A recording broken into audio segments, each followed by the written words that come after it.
来了，宝贝儿，枪击调试这个词条有用吧？2+2必出枪击调试。随机枪械我先绑了，666完美合成 M4178。那如果说枪击调试放在这把枪上有用吗？看来答案只有死掉的7号知道了。枪口必须带消音，因为它长，3种颜色的子弹少带一种都得吃不了。700-800发很权威了，配上绿卡和3个小微弹，烽火熔都挑战1000万彻底。M4178有2个模式，自动和单点，但是射速是固定的，没法用手速提高。有了枪击调试就不一样了，5%的射速看起来不多，实际上也提升不了多少。奇怪的是，镜头抖动比之前快多了，带上轻型都压不住。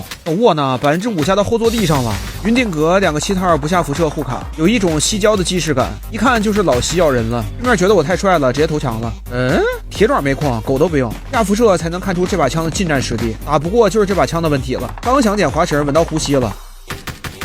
哟，还是专业的，进来就有生饭 AC-132，这是把好枪。但是这把枪有 M， 大门激活了，前面有个7套，不把我打了就想进去吃剩饭。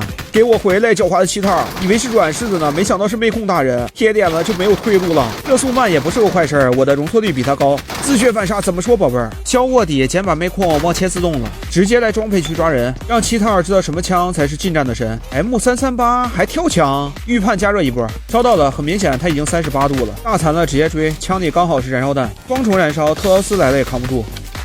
我的妈，全是红色变卖物，把剩饭打包了，找个安静的地方吃。还没吃完呢，又来脚步了。预判一颗冰雷，他会往这边走。不出意外的话，出发了，直接出一拼腰。侥幸了，小回回还是红光和伪劣做一桌，一不小心开成苏尔南了。金色煤矿，一只猎手的有点老爷，可以当替子。M338扔的有点可惜。等我呢，拿红光钓鱼，我最讨厌红光了。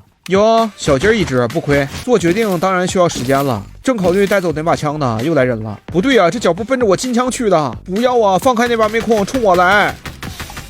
啊，算了，我还是带 M338吧。出辐射有点惊喜了，绿门和墨手都在。又开始抖我了，墨手没了，剩了只护送墨手的牛马。一匹仔太狡猾了，连墨手头都不要，多余的粉色变卖物全扔冶炼炉了。出了10只小鸡儿就不给你们看了，1300万肥肥彻底，一不小心挑战成功了。